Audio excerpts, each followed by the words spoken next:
Bien, bonjour à tous. Alors, attendez que je change une chose sur ce live. Hop, voilà. Donc, oui, aujourd'hui, on va parler un petit peu de justice. Alors, je vais vous expliquer. Vous retrouvez donc sur la chaîne de vidéo live du pôle numérique de la Ligue de l'enseignement du Bas-Rhin.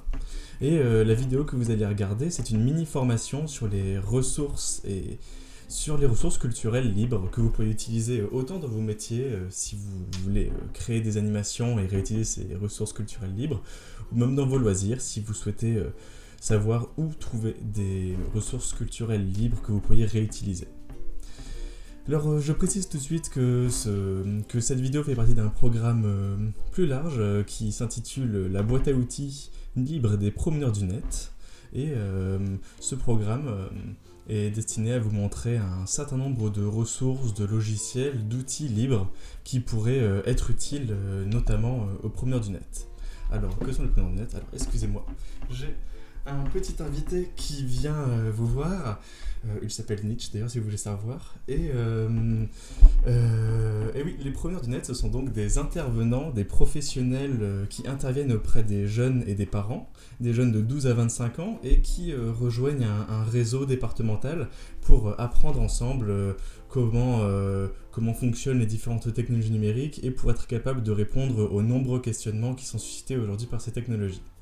Et donc si jamais vous êtes vous-même intervenant jeunesse, vous pourriez être intéressé par rejoindre ce réseau. Et si vous êtes un jeune ou un parent, sachez que les promeneurs du net sont là pour répondre à vos différentes questions. Alors, sans plus attendre, alors, il y a mon chat qui est posé sur mes fiches. Tu peux partir s'il te plaît? Bon. Après ce petit perturbateur, entrons donc dans le vif du sujet. Aujourd'hui, nous allons parler de ressources culturelles libres. Et pour parler de ressources culturelles libres, il faut qu'on parle de droit d'auteur, puisque c'est le droit d'auteur qui régit finalement le droit d'utilisation des œuvres. Et c'est ce droit qui fait que, par exemple, vous ne pouvez pas réutiliser librement le contenu qui se trouve dans le dernier film que vous avez pu regarder au cinéma, ou bien vous n'avez pas le droit de réutiliser le texte du dernier roman à succès qui est paru. C'est parce qu'ils sont protégés par le droit d'auteur. Et pour faire simple, le droit d'auteur, ça protège une œuvre tant que l'auteur qui l'a créée est vivant et jusqu'à 70 ans après sa mort. Alors, il y a quelques petites exceptions, notamment après la Seconde Guerre mondiale, il y a eu certains héros de guerre qui ont eu leurs œuvres qui pouvaient être dans le droit, appartenir au droit d'auteur pendant plus longtemps. Mais c'est en tout cas, ça c'est la base des œuvres que vous pouvez réutiliser dans le droit d'auteur.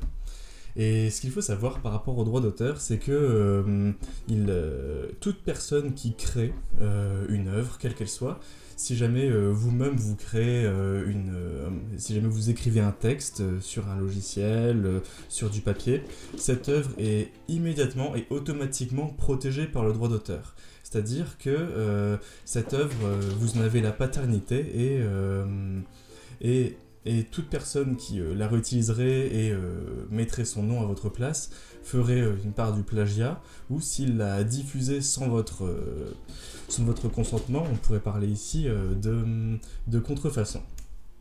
Et donc à côté, on entend bien sûr parler de déposer des brevets, on entend aussi parler de déposer des œuvres dans le droit d'auteur, d'enveloppes solo, tout ce genre de dispositifs. Ces dispositifs ne sont considérés que comme des arguments auprès d'un juge pour pouvoir faire valoir ses droits.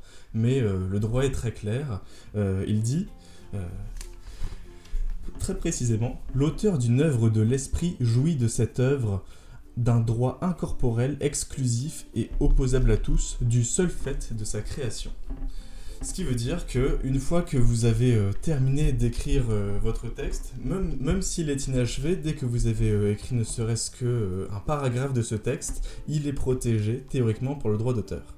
Et il stipule également: l'œuvre est réputée créée indépendamment de toute divulgation publique et du seul fait de sa réalisation, même inachevée. Donc, ce texte de loi protège tellement bien les auteurs qu'il faut aussi savoir qu'un auteur n'a pas le droit de renier la parenté d'une de ses œuvres. C'est ça, c'est ce qui va aussi faire que, quelle que soit l'œuvre qu'on utilise, et même en licence libre, je vais vous en parler un peu après, il est toujours obligatoire de citer l'auteur, de citer son nom. C'est une disposition qui, en France, est absolument impossible. On ne peut pas ne pas citer un auteur. Et pourquoi est-ce que le droit d'auteur a été créé ? Eh bien, il a été créé à la Renaissance et il n'a pas été créé au départ au bénéfice des auteurs. C'est grâce à un certain individu qui a inventé une petite technologie qui a un peu révolutionné le monde. Il s'agit de Gutenberg qui a inventé l'imprimerie, et avec le succès de l'imprimerie les siècles suivants, progressivement, certaines imprimeries qui finançaient des auteurs, qui payaient leur création, voulaient leurs œuvres contrefaites par d'autres imprimeries. Et on pouvait parler à l'époque, on parlait de concurrence déloyale, et c'est pour ça qu'ils sont allés voir les autorités de l'époque, en l'occurrence le roi, pour demander de légiférer sur cette problématique. Et c'est pourquoi le droit d'auteur s'est mis à bénéficier en priorité aux imprimeurs, et finalement les créateurs de contenu n'en étaient que bénéficiaires secondaires. Et c'est ensuite à la Révolution française que le droit des auteurs eux-mêmes a été d'autant plus reconnu. Il a été considéré comme inviolable et sacré, et c'est pour ça qu'aujourd'hui on se souvient plus du droit d'auteur que finalement du droit qui bénéficiait aux imprimeurs. Et les problématiques qui sont finalement progressivement apparues sont surtout apparues pour la période d'Internet, du déploiement d'Internet, et avec la culture des logiciels libres qui s'est déployée d'abord chez les développeurs, puisque Internet nous donne accès à du contenu culturel en quantité, on pourrait dire presque infinie, nous donne la possibilité de copier des images, de les réutiliser. On peut même enregistrer le son ou enregistrer n'importe quelle vidéo avec les bons outils. Et ça fait que donc tout média qui devient accessible sur Internet peut être plagié, peut être contrefait. Et mais il peut aussi être utilisé pour des créations qui peuvent paraître bien plus légitimes. Par exemple, les œuvres que l'on trouve sur Internet peuvent être réutilisées dans des montages, dans des créations. Certaines musiques, certaines personnes souhaitent les réutiliser pour créer leurs propres vidéos. Et pour parler d'un exemple plus concret, un critique, un vidéaste critique de films a par exemple besoin pour Jurassic Park de récupérer des morceaux de vidéos de Jurassic Park pour pouvoir parler sur Jurassic Park. Le problème étant que c'est interdit. C'est interdit par la loi d'agir ainsi, et c'est pour ça qu'on peut entendre régulièrement, notamment sur YouTube, des créateurs de contenu qui se plaignent de voir leurs vidéos interdites par YouTube parce qu'ils ont mis un morceau de musique qui appartenait à un ayant droit, ou ils ont mis un morceau de vidéo qui appartenait également à un ayant droit. Et ça fonctionne également sur les images. YouTube a simplifié le processus en rajoutant on appelle ça des robots qui analysent les vidéos et vérifient s'il n'y a pas de contenu appartenant aux ayants droit, ce qui fait que les vidéos peuvent être automatiquement supprimées si elles contreviennent au droit d'auteur. Mais en soi, c'est vrai qu'il n'y a pas de dispositions légales qui leur permettent de les utiliser librement. Et c'est pour ça que, progressivement, et notamment depuis le milieu des logiciels libres, des licences ont été créées. Les licences des logiciels, d'abord les licences des logiciels libres, qui ne touchaient que les logiciels, et puis plus récemment, des logiciels sur les œuvres culturelles sont progressivement apparus. Il y a par exemple la licence des Creative Commons qui a été créée et qu'on retrouve de plus en plus, et qui est de plus en plus utilisée parce qu'elle est simple à utiliser, elle est simple à mettre en place, et les licences Creative Commons aujourd'hui sont parmi les licences culturelles les plus utilisées. Alors, juste avant de vous expliquer ce que sont les Creative Commons, il s'agit aussi pour moi de souligner une chose, c'est que le droit d'auteur, lorsqu'il a été défini, en le définissant, ça a aussi permis de le délimiter. Je parlais des 70 ans après la mort d'un auteur pour qu'une œuvre tombe dans le domaine public. Cela veut donc dire que toutes les peintures que vous pouvez trouver dans les musées, en tout cas les peintures qui ont été peintes, on peut dire que les peintures qui ont été peintes avant 1800, c'est souvent assez probable que leur auteur ne soit plus en vie depuis plus de 70 ans. Toutes les œuvres culturelles comme celle de Molière ou celles d'autres grands noms de la littérature et qui sont eux aussi morts depuis plus de 70 ans peuvent être réutilisées et il n'y a pour cela pas besoin de demander à l'auteur de permission. Tandis que pour des œuvres d'aujourd'hui, qui ont été créées nettement plus récemment, il faut, si on veut utiliser une œuvre, il reste toujours possible de demander à un auteur l'autorisation de réutiliser une de ses œuvres. Là où ça complique les choses, c'est que je parlais tout à l'heure de Jurassic Park, il paraît tout de même assez compliqué pour un vidéaste d'envoyer un mail directement au réalisateur pour lui demander s'il peut réutiliser l'image de l'un ou l'autre T-Rex. C'est pour ça que les licences Creative Commons ont été créées. C'est pour simplifier la chose, c'est pour que les auteurs aient un droit, puissent légalement donner aux autres le droit de réutiliser leurs œuvres. Donc c'est finalement comme quand un auteur pourrait vous répondre par mail en disant « je vous autorise à l'utiliser dans certaines conditions », là il s'agit dès la création de l'œuvre de donner ce droit de réutilisation. Et il y a 6 licences Creative Commons, plus une, je vous l'évoquerai juste après, mais il y a 6 licences Creative Commons qui ont été créées pour permettre cette diffusion. Il y a la première, on peut dire la moins restrictive puisque elle ne répond que à la nécessité légale du droit français.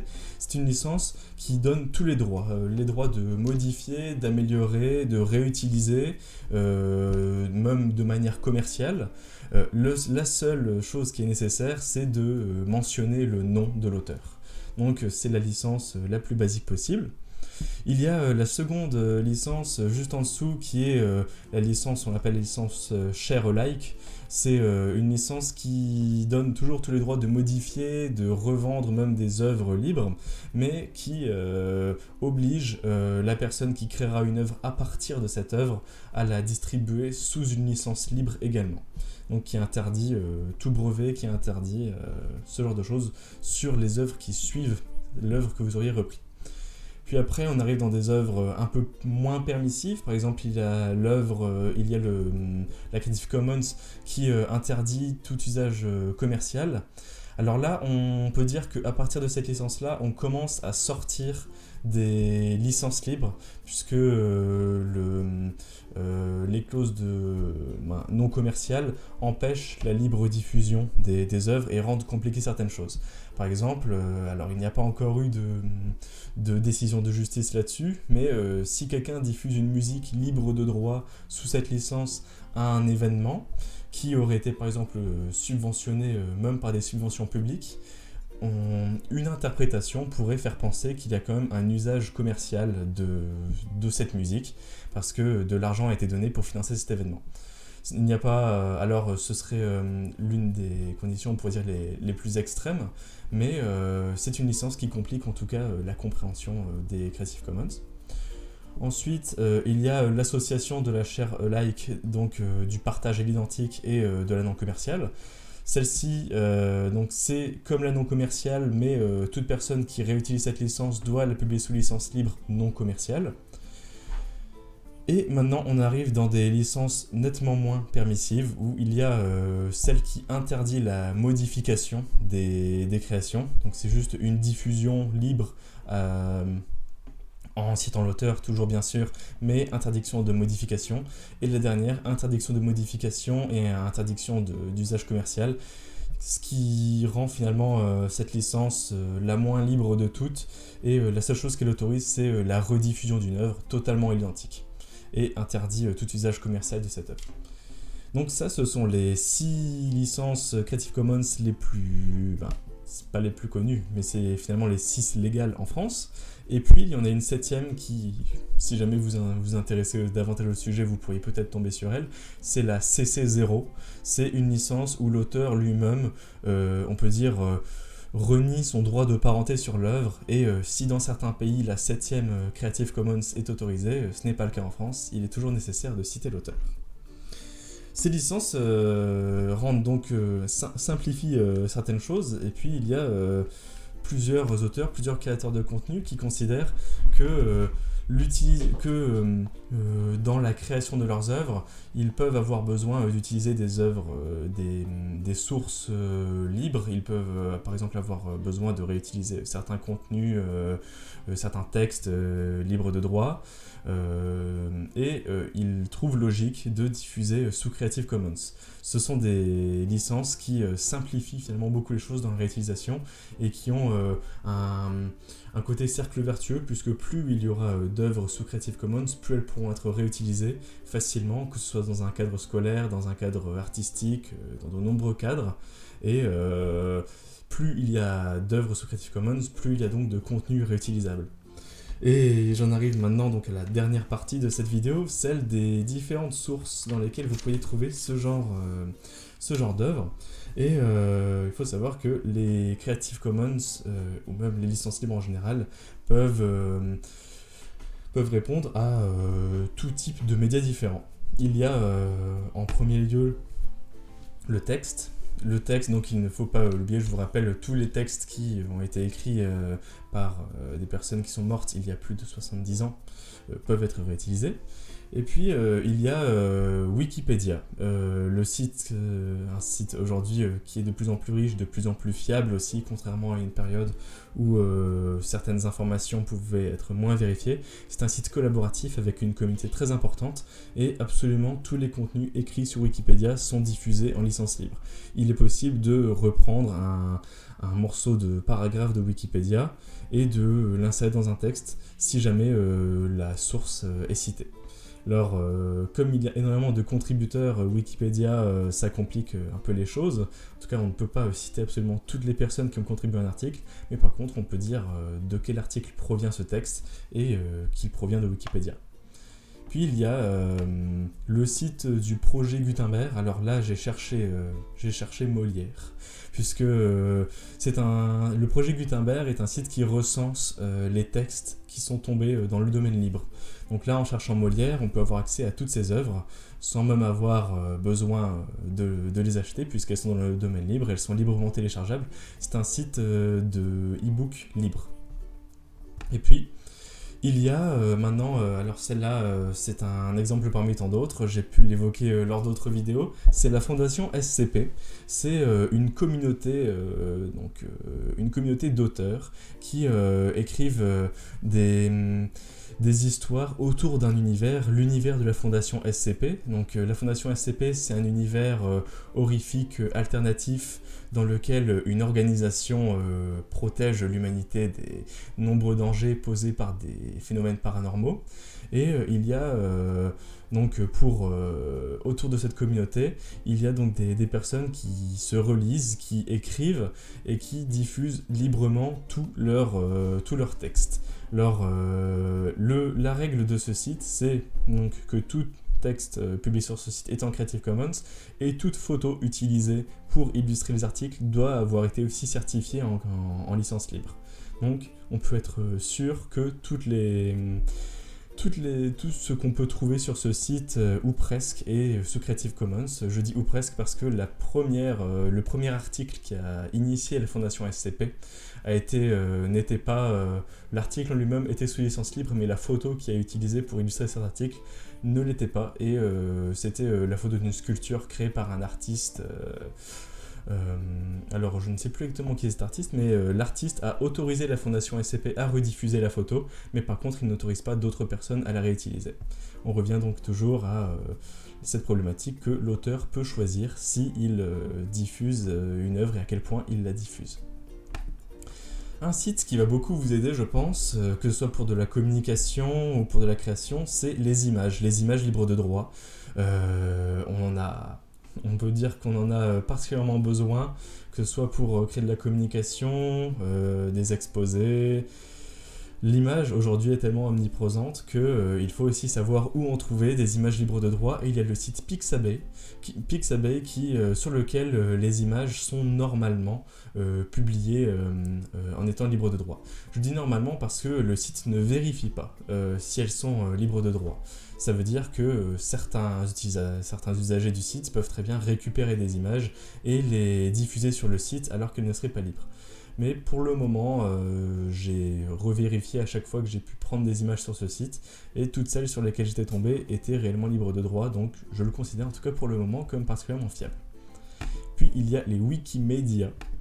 Wikimedia, c'est le pendant image de Wikipédia, c'est une banque de données sur lesquelles on peut trouver des photos certifiées, elles aussi libres de droit. Alors celles-là, on peut leur faire confiance, il y a bien plus de vérification, il y a une communauté assez forte qui vérifie justement la fiabilité des différentes images, et on peut trouver des images de qualité, notamment en termes de paysages ou en termes de photos de monuments, ça peut être particulièrement utile.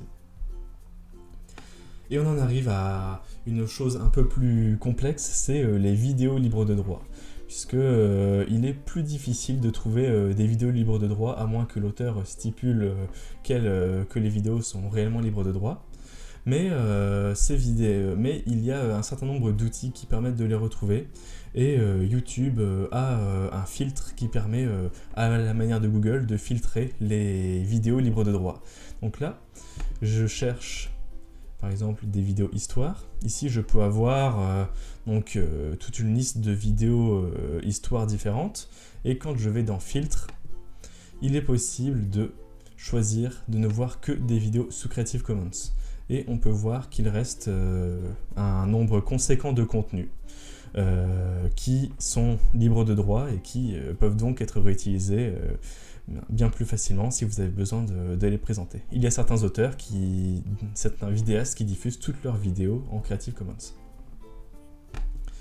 J'en arrive maintenant aux musiques, puisque les musiques peuvent être utilisées aussi dans de nombreux contextes, que ce soit en termes d'événements, en termes de création vidéo. On peut dire qu'on en a régulièrement besoin. Et il y a le site Dogmazic. Alors le site Dogmazic, lui, le principe c'est que toutes les vidéos qui sont publiées sont des musiques libres. Vous allez voir qu'il le revendique. C'est une association et donc là, toutes les musiques qui sont publiées sont normalement certifiées libres. Et puis d'autres sites comme SoundCloud donnent une possibilité de retrouver des musiques libres de droit. Donc il y a aussi la possibilité de passer par SoundCloud, mais là, toutes leurs musiques ne sont pas libres de droit, ce qui complique un peu la recherche. Pareil, vous pouvez réutiliser YouTube en cherchant des musiques libres de droit et en passant par le Creative Commons pour retrouver quelles musiques ont été licenciées libres de droit. Et maintenant qu'on s'approche à la fin de la vidéo, je vais parler de deux autres sujets de création qui peuvent être libres de droit, mais dont on ne pense pas toujours, c'est les licences de typographie, puisque la typographie Arial que vous connaissez tous, ou la Times New Roman, ne sont pas libres de droit. Vous obtenez les droits de les utiliser quand vous achetez par exemple un ordinateur Windows, mais elles ne sont pas libres de droit en dehors de ce contexte. Et il y a des créateurs de typographie qui les diffusent librement, elles aussi. Donc là, je vous présente le site Use and Modify, qui est un répertoire dans lequel le créateur de ce répertoire donne un nombre très conséquent de typographies libres de droit et qui peuvent même varier votre communication avec diverses écritures différentes. Et puis il y a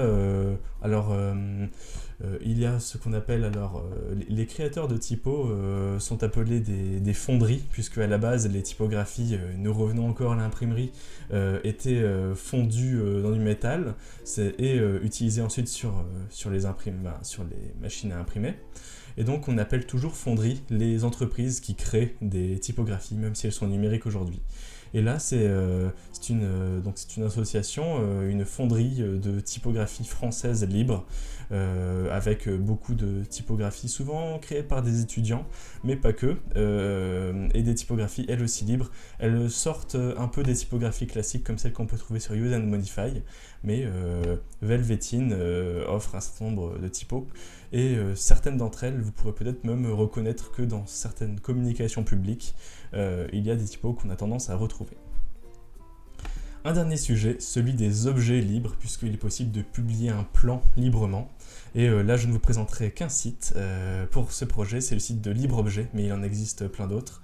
Ce sont des créateurs d'objets qui diffusent librement les plans, donc sous des licences aussi qui permettent de les diffuser. Ce ne sont pas forcément des Creative Commons, puisque les Creative Commons répondent surtout aux médias culturels, mais c'est une manière aussi de trouver des plans et même, par exemple, pour ceux qui connaissent l'impression 3D, il y a des modèles d'impression 3D qui sont trouvables aussi sous licence libre.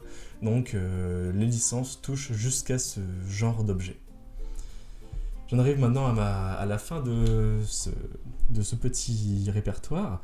Et je voulais vous dire que la semaine prochaine, il n'y aurait pas de vidéo sur les ressources libres, il faudra attendre la semaine d'après. Ce sera une vidéo sur les jeux vidéo libres, qu'ils soient en ligne ou qu'ils soient téléchargeables, et un vaste sujet que nous pourrons voir ensemble la semaine prochaine.